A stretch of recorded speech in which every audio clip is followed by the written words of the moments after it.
Hello, everyone. I'm Owen Bickford, Senior Software Developer at SmartLogic. And I'm Dan Ivovich, Director of Engineering at SmartLogic, and we'll be your hosts for today's episode. For episode 5, we're talking about building reports in some interesting projects. So let's talk about reports, Owen. I get A's every time. I've never failed. So is that kind of report? Yeah, cards? Sure. Yeah. What are we reporting on, I guess is maybe a question. Right. So, we're a software agency and we get a pretty wide variety of client projects. You know that better than I do. The one that I was thinking about when we were drafting this episode was a client project that I'm on currently for assessment data. And I think there's a couple of different applications that we have that have different kind of forms and formats of assessment data. Is that fair to say? Yeah. I mean, I think when I think about reporting, usually it is like survey or multiple choice or some sort of scale that things are being reported are, captured on and then need to be reported with. And so in a sense, it is aggregate of what's the average or, and then segmenting that by other characteristics you have about who or what the data is about. But then also, sometimes we don't do a lot of like what I would consider time series reporting. It doesn't usually come up for most of our client projects, but time is sometimes relevant even with just assessment data because you have assessments that take place over time. And so in the very least, you're filtering often. Tell me about assessments that took place within this window. So yeah, those are the kinds of reports. And then just to call out a couple of things we're not talking about performance monitoring, error reporting, logging, that kind of thing. These are application features for analyzing the performance of users. Even that's like the confusing things, I think. It's about the end user entered data, not about the performance of the application itself. Yeah, results of assessments and aggregate data about that. Surveys, assessments, whatever you want to call them, is often what we're thinking about. And I think we're coming at this from slightly different perspectives. I've been working on a moderately sized Elixir Phoenix application, using a lot of LiveView to collect the data and also to build the reports and display the data. Can you tell me a little bit about the projects you've worked on that are taking things a little bit differently? The two that come to mind the most are similar in the type of data they're gathering and like kind of how it gets captured, but are both in Ruby and Ruby on Rails. And then I guess there are some other things that we do for other types of data, but they don't have large reporting components to them. Oh, and then there is one other one that's another Rails app that we do that is self-assessment data. So still kind of assessment data, but like, these are my goals and this is what I want to do. And so that stuff kind of plays into that aspect.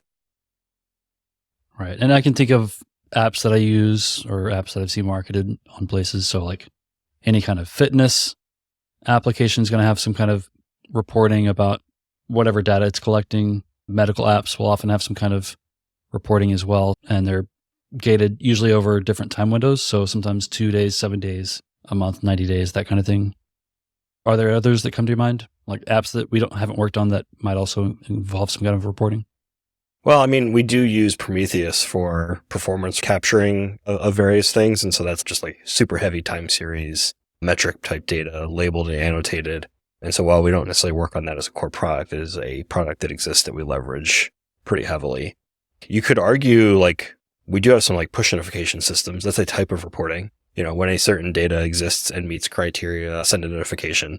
Kind of your mention of like health and fitness made me think of that. So we have a few of those where it's that. Even if we're considering notifications, then we have a bunch of apps that, given an event that happens, is there an email that gets sent or some sort of summary at the end of the week about like what happened as a type of report.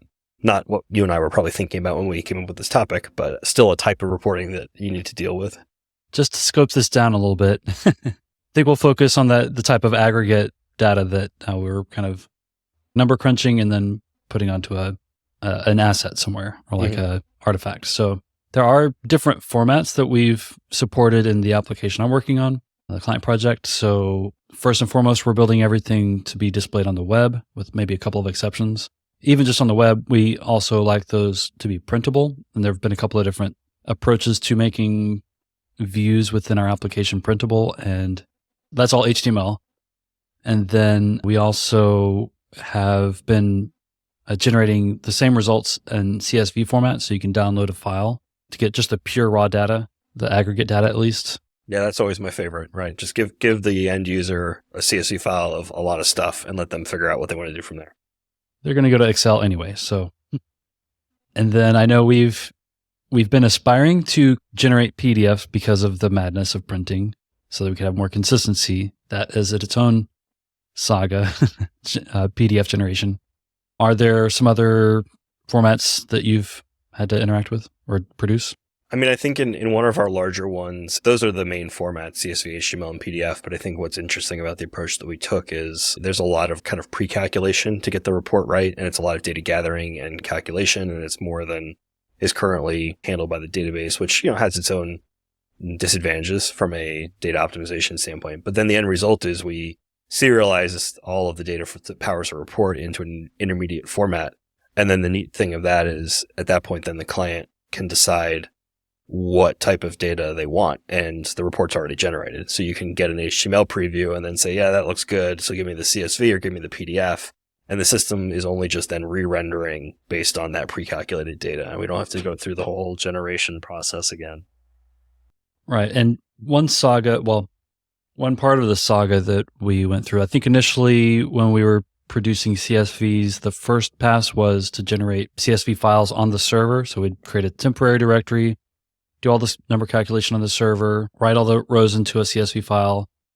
And I think this is all happening synchronously. So then once the file is ready, it is presented to the browser. And I think it was just a download link, actually, now that I think about it.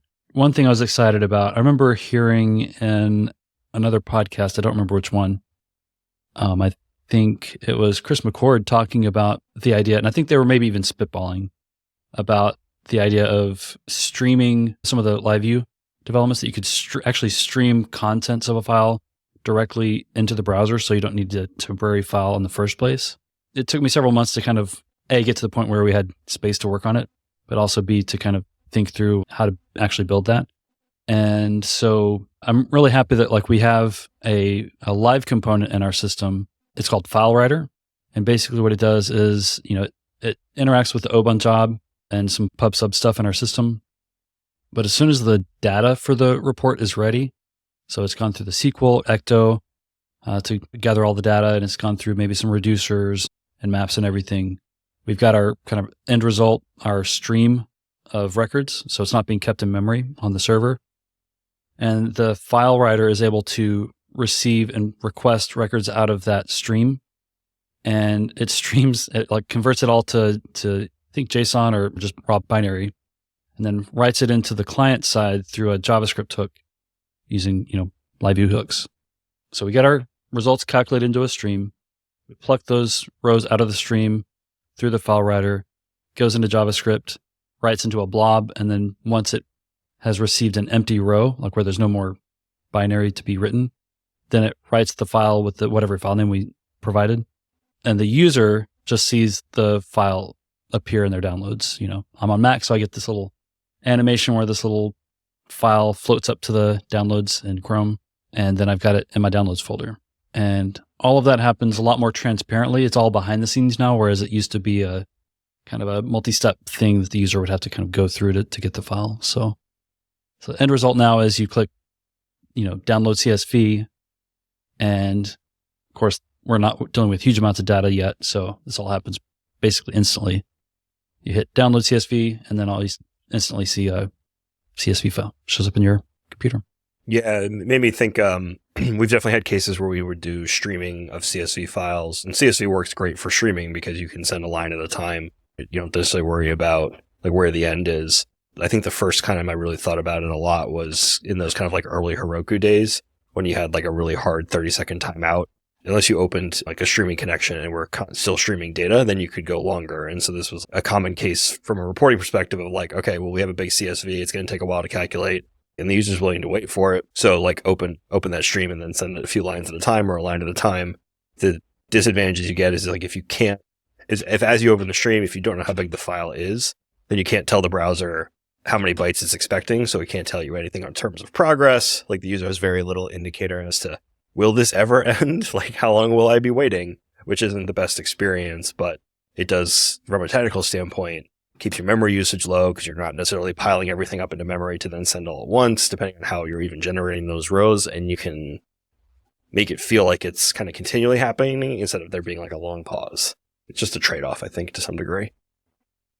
Yeah, that is something I think we would need to upgrade eventually with enough data and users and everything in the system, is to add more transparency about if it's going to take several seconds or a minute or more, let the user know that what's happening, right, as much as possible. And the tricky part there is like part of that is just database gathering records based on all this complex query logic, and maybe we can add indexes to speed that up if we need to.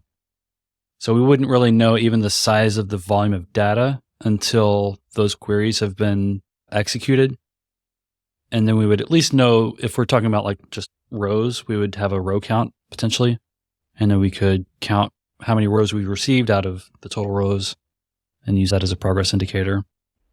Well, yeah, and I think the other interesting side of this too, and this came up maybe a little bit when I was talking to Joel about background jobs, but also I've seen it come up in just like long-running queries and things like that, is like, if you take a long time and the user doesn't wait, there's always the question of like, do you know that they went away and are no longer waiting? And if they're not, are you still, burning a bunch of CPU cycles? Are you still tying down your database? Are you still using one of your active workers to figure out what they were looking for before they left?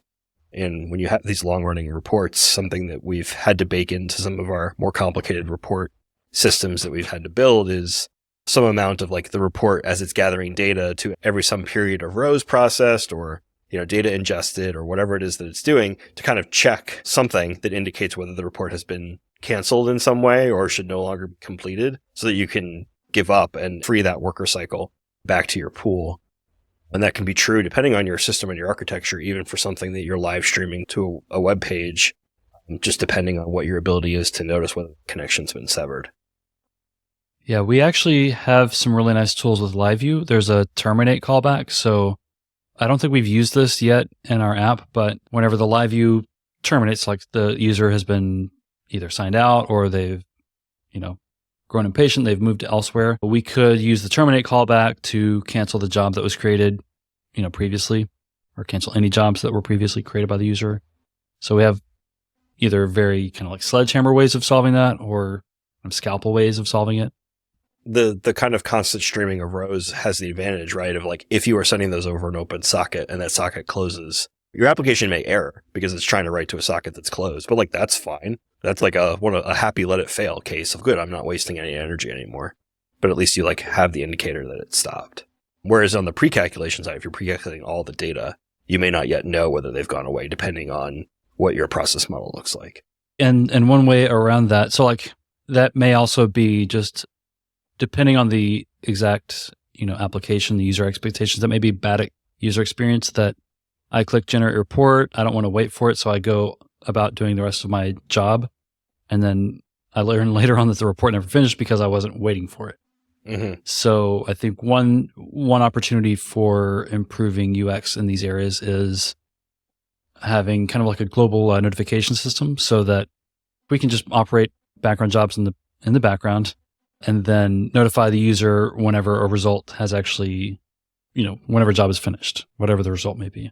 I see that as a very common pattern in tools that we use for the business. I can think of a couple of them offhand where it's like you request an export or a report of some sort and it says, okay, we'll send you an email when it's done. And actually just today I did that where I picked something, I hit export, said, give me a CSV and a little notification. We'll send you an email when it's done. And then like 2 seconds later, my browser's downloading the file. And I'm like, oh, well, that's confusing because you kind of did both. I mean, like, I'm happy I don't have to go to my email and get the file, but that's not what you told me you were going to do. So, pick a lane and, just be consistent.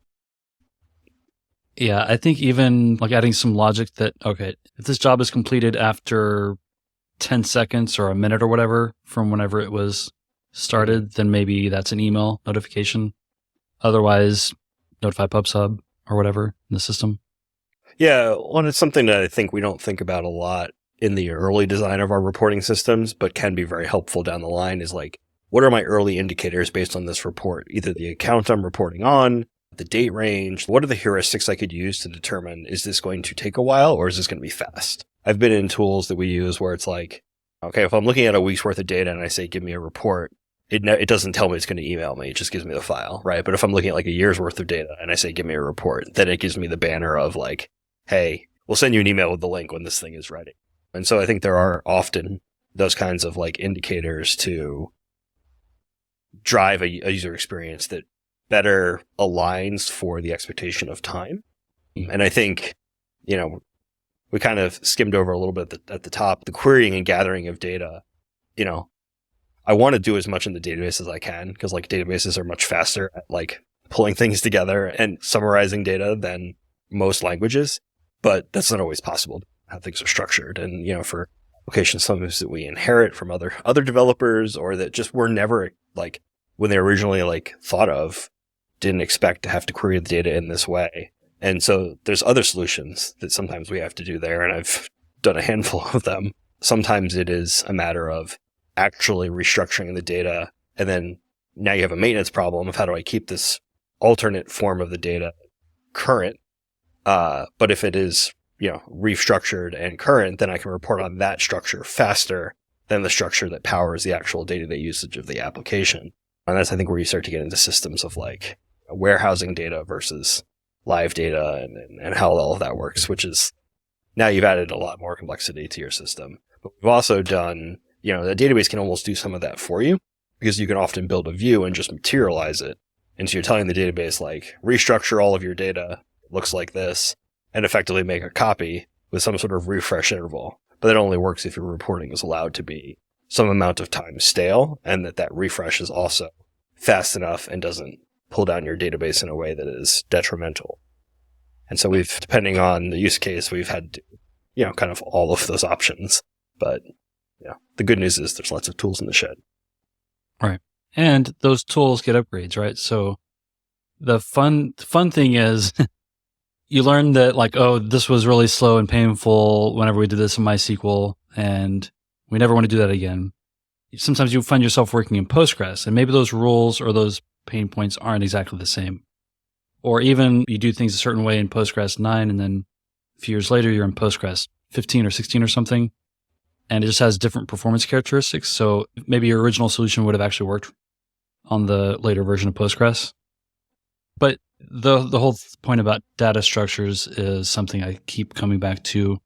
I don't think I would want to rewrite the entire app that we've built here, but I would want to, for the project I'm talking about, I don't think it's not a tragic mistake. We've been able to do everything we needed to do so far, but I think it's unfortunate that we went with kind of like a prototype of the data structure for some of this data. So to talk in abstract terms, what we're doing currently is storing results into a plain Elixir map inside of a field in Ecto, right? It's like a JSON B column, right?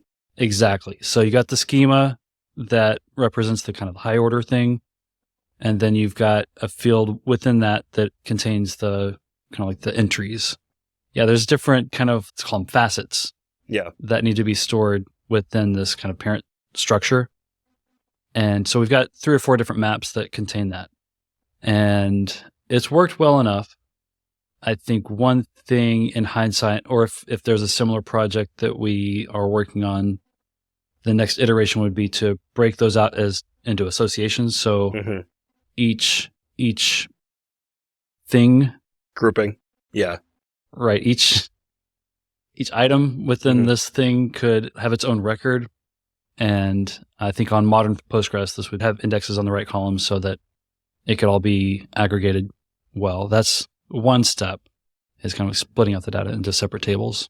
And we have other projects that are closer to the architecture I think you're thinking you'd like to move to, and like they started that way, and then there's other disadvantages to that, and so we've actually gone through iterations of restructuring large tables, structured data to, in some cases, denormalize them to a degree so that we can look up things faster on them and kind of create those optimal pieces. And I think that one of the challenges I always see with reporting is that the structure that makes the most sense to drive your web page, and the form and the collection is sometimes very different from how you want to report on that data. But I also believe very strongly in like, if you try to optimize for that reporting up front, like you're just not going to know where you're going to bottleneck, or you're not going to know exactly like until you're in it. And so I don't often want us to put a whole lot of effort into figuring all of that out, because once we've got the data, like we can always change how the data looks, and we can always change how it is structured, and we can replicate it, and we can, we can do all sorts of things. But often the collection is the key part of the business, and the reporting is, important, but can take longer, and it's like sometimes acceptable. And so that's kind of where I tend to drive our optimization, or at least planning in how we approach it. Yeah, I think transforming the data, I can kind of see how we would get there with data migrations to pull these things out of these maps and put them into separate tables. The hardest part, I think, would be refactoring all the code that expects it to be in maps with the original records. So that would be the big lift, right? If if this was a real problem that we need to solve. Yeah, we could probably introduce an abstraction that just maps through right now, and then use that to then update how it maps across, and it could be done. And it might take a couple deploys, but it could be done. Yeah, I think what you said, so the pain point that you ran into with that approach was mostly on the reporting side, is that right? Or is it more on the inserts side? So yeah, it was a kind of combination. So I think that the structure that we moved into is about the same in terms of inserts. We were actually even just having like viewing the data in the web page, not even reporting, but just like, here's a table, right? Like just normal operation, here's a table, and you need to know something. So it was a little bit of like, well, I don't want to have to go look at all of my associations just to get this one summary data point. And I think like so much about like being dry and not repeating yourself, and optimal data storage, and normalizing a database so that you don't have data that's repeated would tell you, don't keep a summary of all your associations in your parent object. But sometimes you want that. And as long as you have like some reason to maintain the confidence of that data will be accurate, that I can't make a change to some association without updating that parent that is the summary, then it can have a real advantage to have that summary column about all of the nested data, such that you can report on, filter on it, just quickly load effectively a shallow object that has that data, and then only go get the rest of it when you truly need it.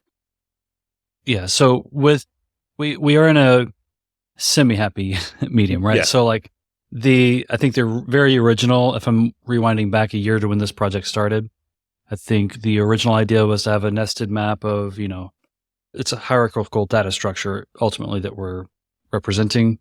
So you would have these kind of multiple tiers of these entities, and then each one would have its, different fields that it needs. Just rendering a form that could actually interact with that was going to be there's just a lot of, sand in the gears to be able to make that work. And that's the trade-off, is like, what format is good for one is not necessarily good for the other. And you're having to kind of draw that line somewhere. When you say flat objects, I think that's what's made what we have now workable for the year that we've been working on it. We have, instead of like one big map with, multiple levels within it, we've got 3 or 4 maps that contain just the key values.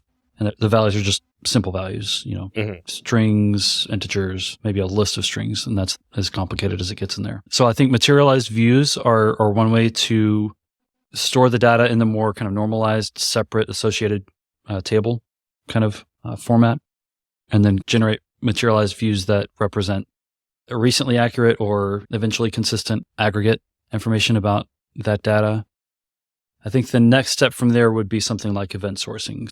I think I dabbled with this about a year ago after getting a little bit of confidence in, just the vocabulary of event sourcing. It's intimidating at first. And this isn't an episode about event sourcing, but I think it's a paradigm that could pair very nicely with LiveView, because in LiveView, you might have a form on the page with hundreds of items, and then instead of making that one big form, you might have listeners or events that are triggered from individual elements on the page, and dispatching those as very atomic records and writes could be, I think, a nice way to have a scalable system.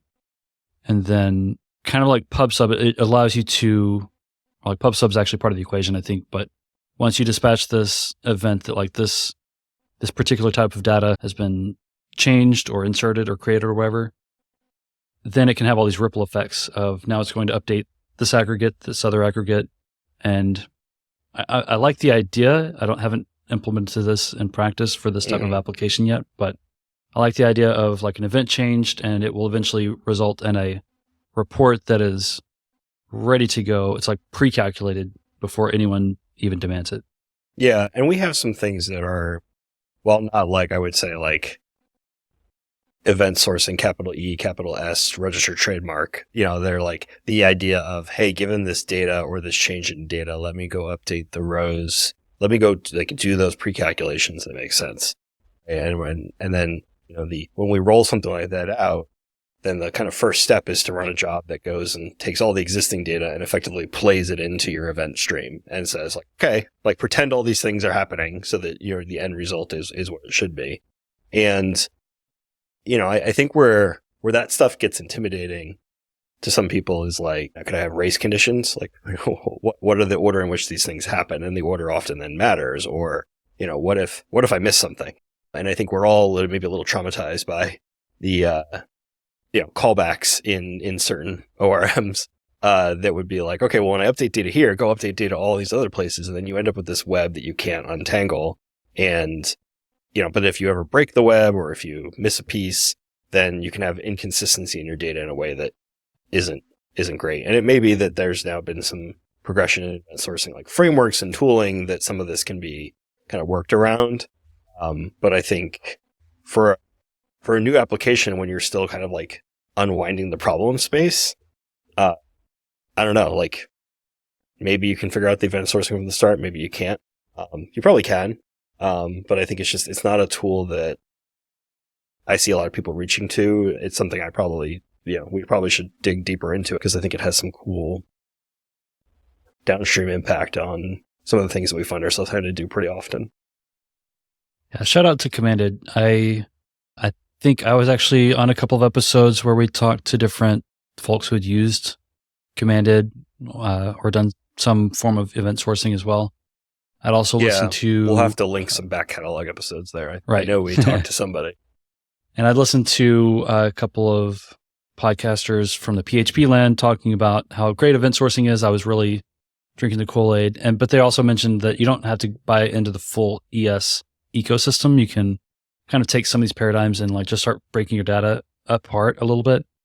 I think the thing that stuck with me from that conversation is that it kind of goes back to the status column problem, right? So in a lot of your records, you need a status column so you know whether this thing is, if we're talking about jobs, we're talking about like pending, in progress, completed, failed, canceled, that kind of thing. And you'll see this in Oban, you'll see timestamp columns for every status, right? So you'll see failed at has a timestamp value, completed at has a timestamp value. If you were to represent that with event sourcing, you would have your status would be your current status, but then you would have a separate table of all the events. So you would see the progression of events that happened with timestamps for whichever record you're talking about. So you'd see it started in progress, then it went to completed, or then it paused, and then it went back to completed or in progress or whatever. So that all sounds very enticing to me as far as having more transparency about how and when things happened. I think the one trade-off that I've heard from people who've worked in these systems is that debugging. So if I'm looking at an aggregate, how did the data get to this point? Or if there's an error, I think that's actually more of where some of the pain points are. So if you're looking at an aggregate, you can go look at the events and you can rebuild the thing from history. But I think debugging errors maybe is a little bit more convoluted because you've got an event that happened, but you don't necessarily know. You've got this web I think you're talking about, like where you've got to kind of like figure out where this event came from if something goes wrong. I think there's still some value in either using the tools like Commanded or splitting some of this data up so that the querying on the reporting side is simplified. Mm-hmm. Either we're kind of like pushing data to a aggregate or a materialized view, or our reports are able to calculate, like they're able to pull smaller sets of records. One potential problem we have right now is if we wanted to look at a subset of values within this parent schema, we have to pull in the whole schema. and we can't like report on just the sub items within there. So it would be nice, that may not be a problem, but it could be a problem once there's, sufficient number of users or data in the system. I think on similar products that I've worked on, well, okay, so in one, the granularity of the data and how it fits, it was numerical. And so like a standard deviation across a set of data was important, or an average across a set of data was important at the kind of like most granular level. And that's actually the project where we do the most materialization of views so that we have very firm indexable, like usable data to be able to do those queries quickly. In the product that's, I think, most similar to what you're thinking of and what you've been working on recently, we almost never need to go down to that granular level. When we're doing reporting, it is almost always at the like summary level. What was the full result, not how did that result come to be? And so that does allow us then to use that kind of like bookkeeping and the parent object. Like the underlying data is there, but I don't need to replay it, which is like almost like an event sourcing paradigm to a degree of like, here are all the results, but all I care about is the aggregate result. And that's true at that level, but then you have the potential other level of, well, over how many entries, over what time, for which accounts, for which other users are related to those things. And that's where it can get really, really complicated. And so the more filter criteria, the more grouping criteria that you empower your users with, in a way, the more burdensome your reporting can be. And then it gets to be difficult to optimize every single path through all of that. I'm thinking, I was like, why do I think this would help? There's a particular type of report that's used. There's like 4 or 5 permutations of this report, at least, that need to calculate. How do I describe this? There's the way we represent the data in its raw form, and then there's like a translation layer that kind of takes a subset of scores, and then depending on either the raw scores or the sum of those scores, it categorizes things. Mm-hmm. And just doing that means within Elixir, like we're immutable. So we're copying this, struct in a bunch of different places as it goes through all the different functions to get this data.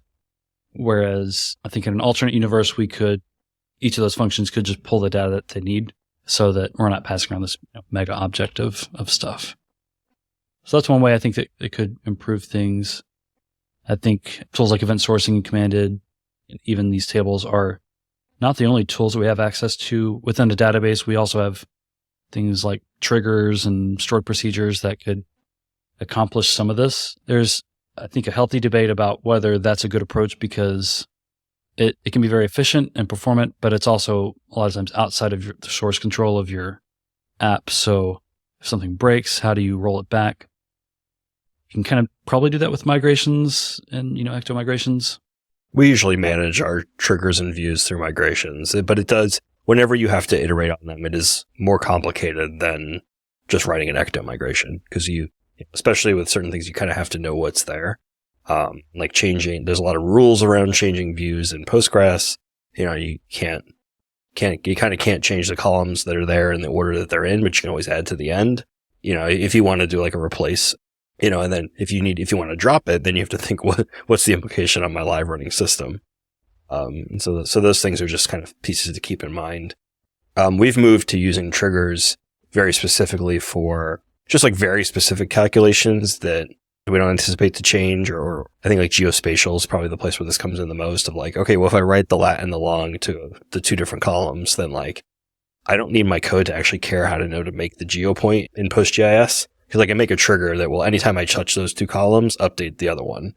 And that makes it so that you can really decouple some of that code. And then the column can still be there and you can query against it. And it can be a virtual column in your ecto schema so that you can still load it and read it. But you don't have to necessarily know what it means to then still have it be useful to query against. So that can be kind of handy in that regard. Right. Okay. So I think we're deep in the weeds. We haven't quite gotten to the write-ahead log of Postgres. I was looking at a database earlier today that was like, oh, you don't need a server. You can just do everything in the database and we'll broadcast. Like your database is your application. So everything was old is new again, right? Oh, I don't know. Maybe. I have like an old man shouting at cloud kind of feeling about those sentences, but whatever. I will send you some links later because Okay, great. it was like intriguing. I don't, it's not like an Elixir thing we would do, but Yeah. I have heard of folks using write-ahead log to kind of get, pub sub stuff. And I think maybe there's a way of using that here as well. But anyway, so we've talked about structuring the data, querying the data. We I think touched on a little bit, like not everything happens in SQL. Some of this calculation needs to happen in the code base because of the way data is structured and reasons decisions were made. So typically when we're rendering this data, most of the reports that I've been working on have been just straight up HTML tables with some styling. So CSS, Tailwind stuff. This application hasn't yet requested any kind of charts or graphs. Have you had to interact with any kind of charts and graphs reports?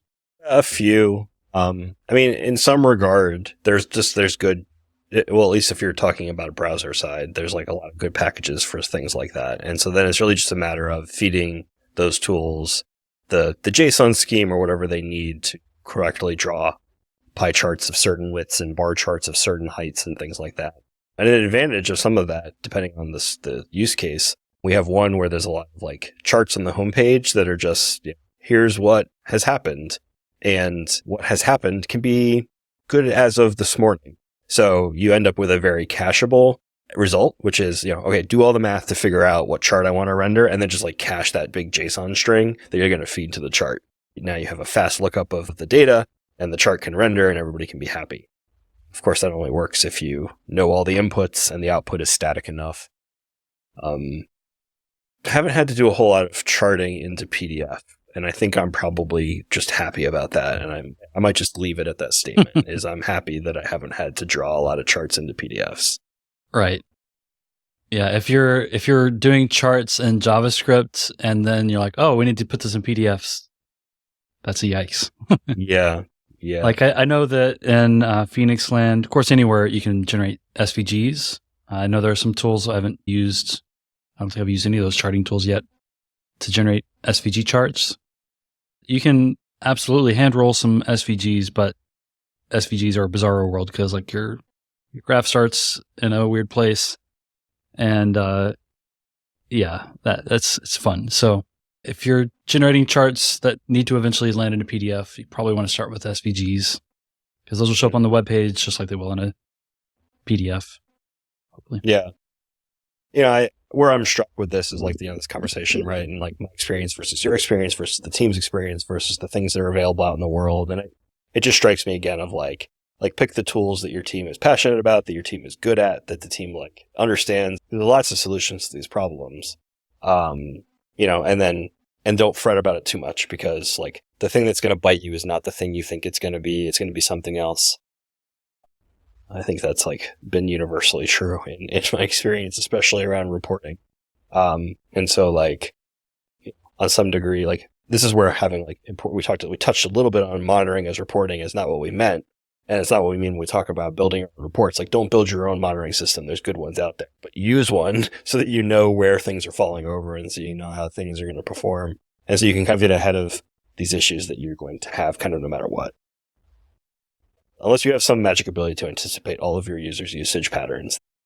And so Slack alerts are helpful when it comes to error reporting. Also, you're just pinning that tab open so that it's always there in your face. It's a good practice, I think. I'm just thinking about tables because I think I had a dream, Dan, last night about something I was working on. I don't know if it was the background job thing or report. I don't remember exactly what the dream was, but I woke up probably at 2:00 in the morning being like, oh, I know what I need to do. And I was like, I'm not going to write it down or note it in any way. If it's worthwhile, I'll remember it. Now all I remember is that something like that happened. Yeah. When you dream in TRs and TDs. Right. It very well could have been TRs and TDs because I've been through a whole evolution myself on what to make a component and what to not make a component. So, and tables, like forms, I think are fairly straightforward to componentize. Modal is like a fun mental experiment. We got more tools this year. We did a couple of years ago when it comes to the browser. But tables, so many edge cases. Yeah. And when you're talking about a report with 20 columns, it's just going to, it's just going to be big, right? We were just talking about that callback mess that you can get yourself into in certain object-oriented languages. Yep. And I feel like components can be great, but then you kind of get into like a nest of exceptions, not error exceptions, but like, but in this case, we want the column to be this way or to have this heading or whatever. And it's like, okay, component was good. And now it has like 18 parameters. And anytime I change it, I break things in other places. Yeah, maybe reports I think are a good use case in the sense of they tend to show data the same way every time until they don't. I think the mistake I made there was going maybe just one step too far of making every report table a component. So like we do have a generic table component. We even have a separate one for filterable stuff. Yep. And even those are painful because I think, now we're a little bit off topic from reports, but there's a camp of people. So I love Tailwind. I will use it on every project until I die, maybe. Have hope that something better can come along in your life, Owen. Right. We'll see. I think, and I subscribed to this for a while. I think I'm pulling back a little bit. I think there were some folks who were like, you should never put anything in your CSS file. So I do agree that writing custom classes in the CSS file is probably a bad idea. That's like you're kind of not actually using Tailwind, right? If you're making a bunch of custom classes in Tailwind. But for things like tables where you want to have a consistent, padding and color system for your tables, I think the CSS file is really where it should go. Because what we've landed on is we've got these tables, and like these tables need to generally look the same with maybe some overrides, but representing that with like even with the default Phoenix table component that you get with the new app, and with the flop table, Flop Phoenix provides that. You have to put all this stuff into like attributes lists. You have to pass in this keyword list with all these different fields, and I think that's a direction I'd like to pull back from. So, yeah, table talk. I think projects in my mind in the future could benefit from kind of like custom base styles. So like when I talk about the app CSS file, I'm thinking just elements are getting some overrides. So we want our headings, our paragraphs, to follow a certain typography. And then we want our tables to look a certain way, but we're not going to have like card as like a class name inside of our app CSS. Those are a few things I think I like to put in there. So, also we got Tailwind 4 coming out eventually. Is there anything else to talk about? I mean, we've talked through querying stuff. Are there like distinctions between how you've seen reporting play out in Rails and Elixir? I don't know. I mean, I think at the end of the day, right, like query data, aggregate data, display data, like there's not a whole lot of difference there. I mean, I think I'd rather use Oban than most other things these days, and I'd rather not have callbacks than in any other case. So score 2 for Elixir in that regard. The only thing I'm looking at our list and thinking I still want to just bring up, because like I just don't have there's no solution for it, is the like data too much for viewport. And it's like, I think this comes up a lot where it's like, well, we want all these columns, and it's like, well, if you're in Excel or in HTML, that's fine. And then you try to go to paper and you're like, well, it is wider than landscape. So what do we do? And it's like, well, we could just make it 1 pixel font, or just here, you can print this, but it's going to be 4 pages by 4 pages for every page. Right. And I think there's something to keep in mind, and it's, it takes some coaching with customers. It takes some coaching with clients. And we've actually done this in one of the products I'm thinking of, where if you pick certain options, it will make the table very wide. You just can't generate a PDF. And we just say like, you can have the HTML version and then all power to you to turn that into a PDF, or you can have the CSV version. But at some point, if you want all these columns, it's just never going to fit on a reasonable sheet of paper. And so putting it into a PDF doesn't make a ton of sense. Something else to keep in mind, the viewport, we're not just talking, on my mobile phone, how far do I have to scroll to the right? But we're talking, sometimes it is literally I'd like to turn this into paper, please. And what does that mean? Right So on. no advice there other than there be dragons. So watch out. Just say no to printing large tables. That's fair. Yeah, great. So I guess the last thing, I don't know how else to shoehorn this in here, but you mentioned caching. I know you're in Rails. If you're caching stuff in Rails, you're probably using Redis. Is that right? Or memcached. Yeah. Memcached. Okay. Well, pour one out for Redis. Yeah. Well, TLDR is it's not quite open source anymore. There's a lot of license changes going on. So just, be aware of how it affects your use case and your hosting and how you. And use Elixir because you get ETS out of the box. Use Elixir and O-band because then you can just use tools you already have, like your Postgres database and your language itself.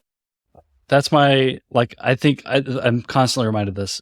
I think if there's one single selling point for if I have 10 seconds to sell someone why to use Elixir versus JavaScript, Rails, anything else, it's fewer external sources. Mm-hmm. There's so many things I can do with Elixir and the Beam that would require some external service. Yeah. Typically. We'll have to dig through the back catalog to provide a link, but I know one of our episodes, it was either on selling, productionizing Elixir, or was Elixir in a polyglot environment, but that was one of the points of from selling it to your team, selling it to your dev team, your DevOps team, your server team. Okay, we can all make all these stats around, oh, look at my server load, reduction, or oh, look, I need less servers, so we're saving money. Great. But also it's well, if you want to just get it into an environment, you bring a lot less with you. And I was just talking to some members of our team today about our DevOps approach and how we install code and prepare servers and various things comparing Capistrano on the Rails side to how we deploy our Elixir application. And it's Capistrano is great. It's okay, we're going to tell the server to check out the code, link all these things, move things in place, maybe precompile some things, run migrations, link stuff, restart, and that's awesome. And then our Elixir deploys follow a very similar approach. We'll make a folder, and then it's just extract binary from, that was built in continuous integration. And then, restart and run migrations and you're done. And so it's just nice that we ship a binary and we're good. And it's just it's less dependencies to install on the server. The server doesn't actually even need Elixir installed. It doesn't need Ruby installed. It doesn't need anything installed. It has everything it needs in the package and you just run it. So battery super included. Well, this was an episode about reports and we managed to talk about SQL, DevOps, Elixir, DevOps, Tailwind, the CSS, PDFs, printing, all kinds of stuff. So, well, I mean, maybe the lesson after however long it's been is that your reporting touches everything, right? Yes. It is, how you structured your data, how you stored your data, how you collected your data, and then how you're going to display it, send it, maintain it, keep it up to date. And so, reporting as a topic does have a tendency to impact a lot more than just oh, this controller needs some work. So I don't know about you. My favorite report is CI has passed, and I see a bunch of green checks. So that's excellent. If only they could all always be green. Well, cool. I think that we've exhausted this topic about reporting, and we will have to come back next week with more Elixir Wizards. It was fun, Dan. Good talking to you, Owen.